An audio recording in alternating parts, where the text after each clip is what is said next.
Hello my friends, it seems like it is already happening. Russians have started their attack in Pokrovsk direction. Before they accumulated forces, and the last night they went forward in attack, actually gaining this piece of the ground. Let's go to the timeline. So it was yesterday and it is today. So you see they fully occupied Poltavka and went forward. And again, just for you to see, yeah?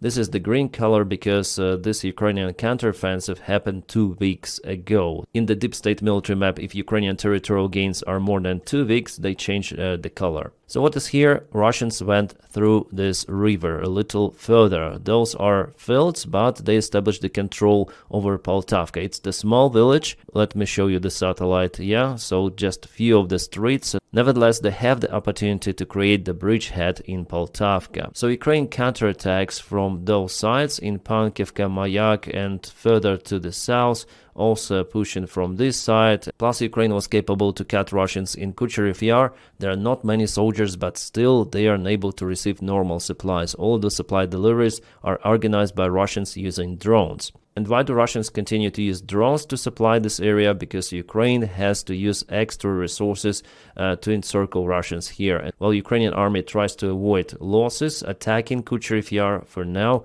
and there's just a tiny place where Russians are presented. But they are still under constant drone threat. Nevertheless, they are marked on this map. I think there are less than 100 soldiers there, judging on activity reported. Also, Ukraine was capable to cut the ground supplies for this Russian group. However, for the last night, Russians tried this offensive. So their idea is try to push Ukraine somehow in this place, at least from one side. From this side, from this, it's absolutely not possible. But potentially here it could be the problem for Ukrainian army, because if Russians move further, they may cut the supplies for Ukrainian army in this entire place. As you may see, there is the road ongoing from the north to the south, sideways also here. So the idea for the Russian military command to cut it over here is pretty much understandable. And actually it might look like an initial phase of the major Russian attack attempt in Pokrovsk direction. For now they are looking for the possible weak spots in Ukrainian defense, and they want to regain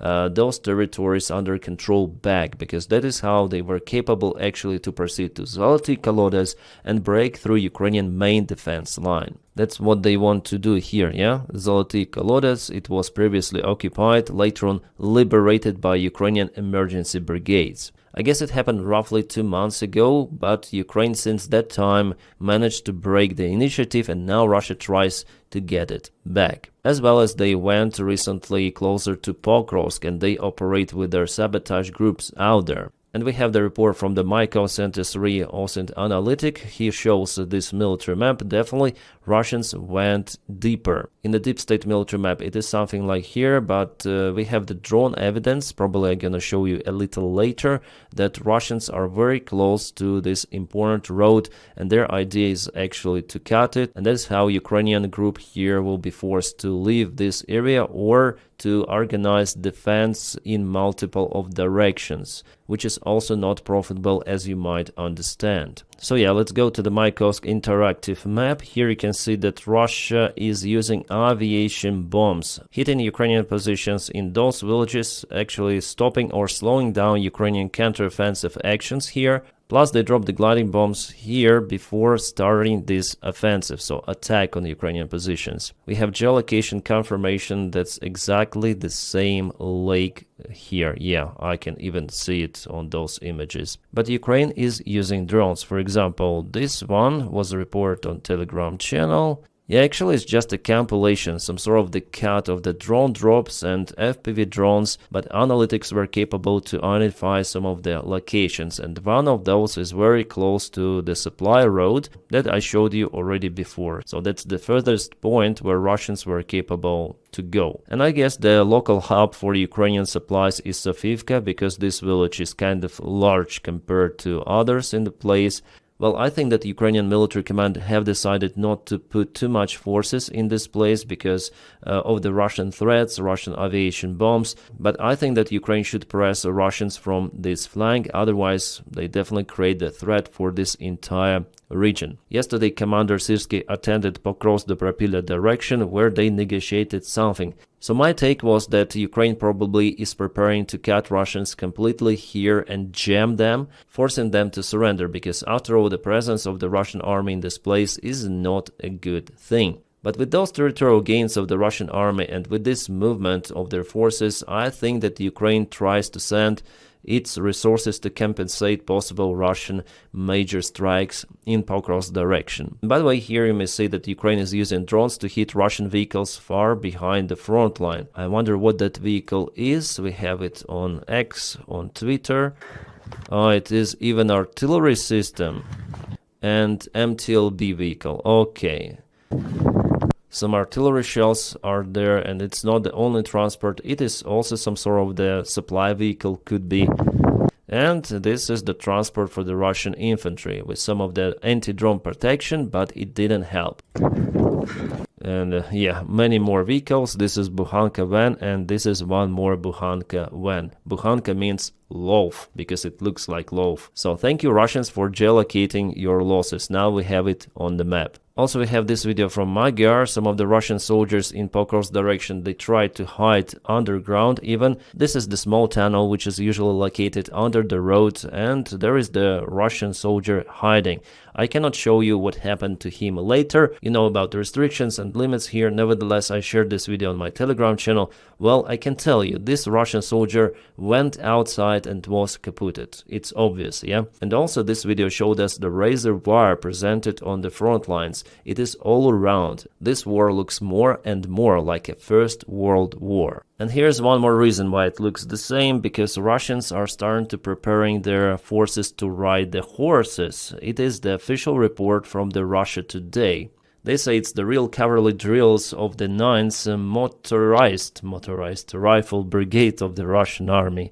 Russians, don't push the horses. You know, there were several of the cases, and then Russians came out with crazy initiatives. At first we laughed on those, but later on the Ukrainian army started to use the same things, like for example drone protection of armored vehicles, tanks, with those grills on top of the tanks at the very beginning of the war, or with the hangar tanks. Ukraine does similar stuff now. Donkeys, well, in some of the cases I may understand even that, because there are some of the trails difficult terrain, and also motorcycles, they're loud, unlike donkeys. Yeah, so in some of the specific cases even donkeys are acceptable, but horses, can they be used the same way as donkeys? Probably not. They're not so versatile for carrying munition and attacking on the horses like they do on motorcycles. They're too slow. So for now, I don't see the reason why they do it. Well, maybe in the future I'll understand it, but for now I don't see it as a good idea. Yeah, first of all for the horses, but how can you reverse, you know, what was happening in First World War on the current battlefield? For me, I don't see it. This is kind of the rare video we have. I hope you can see it on your screens, again filmed from the phone. This is the Russian Lancet drone, yeah, this dark spot. And here is a Ukrainian drone interceptor. And let's see what happens. Chasing, yeah? Boom. Nice. I think it was filmed not really far away from the front lines, or maybe at the front lines, because Russia operates their Lancets over there. Oh wow, we have one more bada boom. For now it's been just a report. I am waiting for the visual confirmation, fire or something, but Russians now hesitate to publish those kind of the videos online, but I think after all we'll see it. So this is the fuel storage located in Tver Oblast. In this facility fuel goes after it's been refined, so Russia is in lack of the refinery capabilities, but soon will be in lack even of storage capabilities, and Russians confirm this information. By the way, Russian military channels that the facility is kaputted. I still wonder how many tanks were hit out there, and Ukraine is using already cruise missiles on territory of Russia, like for example Neptune missile. There were 4 of them used on Russian electrical facility that was the part of the network of the Russian military gear production. Every night we see that stuff happening in Russia. And that's how Russians decided to protect their refineries. You can see the similar cages they use on their tanks, some sort of the grills, but it's all around.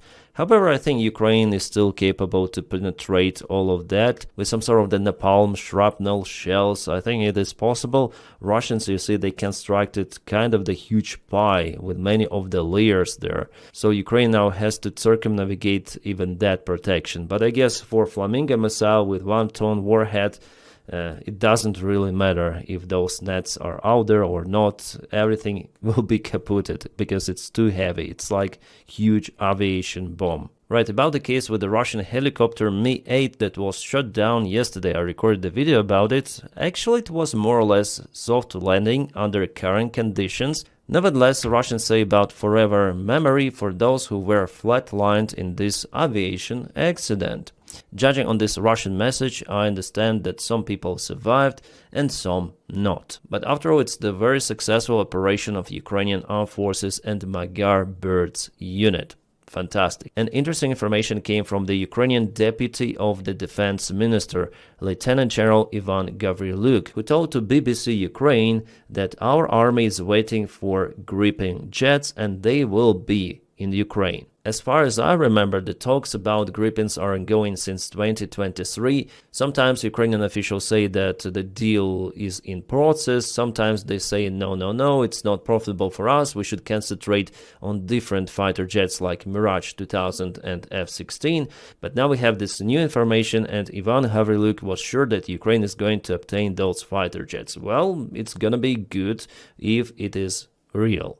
We have already comment from Sweden. They say that the final decision has not yet been taken for the supplyment of the fighter jets to Ukraine, but negotiations continue. Okay, guys, as for the vehicle losses, we have this count for the last week. So Russia lost totally 38 of the vehicles, Ukraine 25. Sadly, this time Ukraine lost many of the battle tanks, 5. Well, for Russia it's 7, but still this number is big for Ukraine, judging on the Ukrainian military resources and production capabilities. Basically, Ukraine cannot produce tanks any longer. It may just obtain those from our allies, and our allies, they hesitate to send new tanks to Ukraine. I think that the last time Australia sent their Abrams tanks to Ukraine, actually they sent more tanks than United States. But so far they haven't been spotted on the front lines. Probably Ukraine is doing some of the extra maintenance, modernization of the tanks for them to fit the standards of the drone war. For sure they require the anti-drone warfare protection, cages, contact one armor as Ukraine likes to put in the tanks. But yeah, this number is actually big. 5 tanks per week.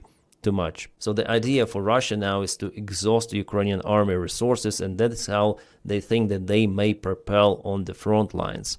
And if we go back to the deep state military map for a while, definitely there are some of the areas where Russia moves every day. Like for example in Dnipropetrovsk region, also in Zaporizhia and Donetsk region. So here is the main Russian attack. They want to reach this road once again. There was the front line update even today, you see. And if we zoom out once again and go 1 week ago, just a single week, you see that Russians actually move here. It's not a good sign, absolutely, and Ukraine obviously needs more reinforcements, more resources to handle those Russian small attacks that sometimes, like over here, may go into the penetration of Ukrainian defense lines. The front lines are very long and Russia attacks in multiple directions. Yes, they have a couple of the main directions, but the Russian army strategy is to cause Ukraine to disperse the forces all around. Does it work? Well, sometimes it might work, but still Russia is far, far away from reaching its goals of the special military operation or from occupying Donbass. No, after all, they move very, very slow. Oh, Russian army needs more meat, so Putin yesterday signed the order to conscript 135,000 Russian young soldiers. Yeah, Russia has the conscription service, it's around 1 year, but after that year, Russian army proposes to those conscripts to join the Russian contract army, and in many of the cases, they cannot refuse. It is one of those ways of how Russian army may get some people without announcing a massive full-scale mobilization in Russian society. Russia has 2 of those conscription waves per year, and each one counts roughly 130-150,000. Autumn wave and the spring one, and even if the half of the Russian soldiers refuse to sign the contract with the Russian army, somehow the 100,000 soldiers at least are still available for Russia. And we know that conscripts, they also take the part in military action. For example, in Belgorod Oblast, in Kursk Oblast, there were many conscripts who were on board of the Moskva ship, because Russian army needs this unqualified personnel to serve as well. Again, it tells that Russia has way more resources compared to Ukraine. Idea for Russia is to continue the war until Ukraine is exhausted. That's why the military support of Ukraine is so important. The war like that may finish only if one side gets exhausted of the war. And I guess that after all it's gonna be Russia, because there are some of the not good events happening for the Russian regime. Orban, long time no see, he went to some sort of the studio where he was speaking about Ukraine, saying that Ukraine is not an independent state and it depends on NATO and European Union. Yeah, for now it is like that because it's the war. It's a very good thing that democracies are helping Ukraine. All except Hungary, because Hungary under Orban is not a democracy. Here Orban complained about Ukrainians who said about Hungarians' drones, which are flying few meters into Ukrainian territory. Actually, it was not few meters. They went quite far into Ukrainian airspace, and he says, so what? And so what? So he recognized that those were Hungarian drones flying. He didn't say those were not our drones, Ukraine tells lies. No, he said, and so what? You know, what can you do to us? You're dependent on us, and we are the part of NATO, we're a part of EU. I think that Orban took entire European Union as his hostage, because there should be some of the decisions taken involving the voices from all of the EU member countries. And as we know, Orban blocks lots of the decisions. But no worries, the next year his party will lose elections in Hungary, the same as the Russian party lost elections in Moldova. Oh, Denmark is also conscripting their soldiers. Here we speak about few hundred men, not about hundreds of thousands as in Russia. They just call some people from reserves. It is connected to the meeting of the European Union leaders, which will ongo in Denmark soon. So security measures, probably those soldiers will monitor the situation with the drones. That's probably the only reason. I would not over-exaggerate this stuff, okay? Germany will supply to Ukraine 2 of the Patriot systems till the end of the year. Fantastic news, which are coming, by the way, from the defense minister of Germany, Pistorius. I hope he mentioned not the launchers, but the systems, which are way bigger than just 2 of the launchers. Yeah, of course, we're speaking about systems. Yeah, Ukraine needs those, absolutely, and also Ukraine needs Patriot missiles, PAC-3 version, capable to shut down Russian ballistic missiles. Yeah, luckily there is an initiative for European Union countries to purchase weapons for Ukraine from the United States. At least like that, Ukraine may obtain air defense missiles. My friends, if you want to support the job that I do here on YouTube, please support me on membership of this channel or join my Patreon. The link for my Patreon is in the video description just below. Thank you so much, guys. Without your support, my job wouldn't be possible. So thank you, especially for those who support what I do. My friends, I wish you all a peaceful sky wherever you are, and have a great time.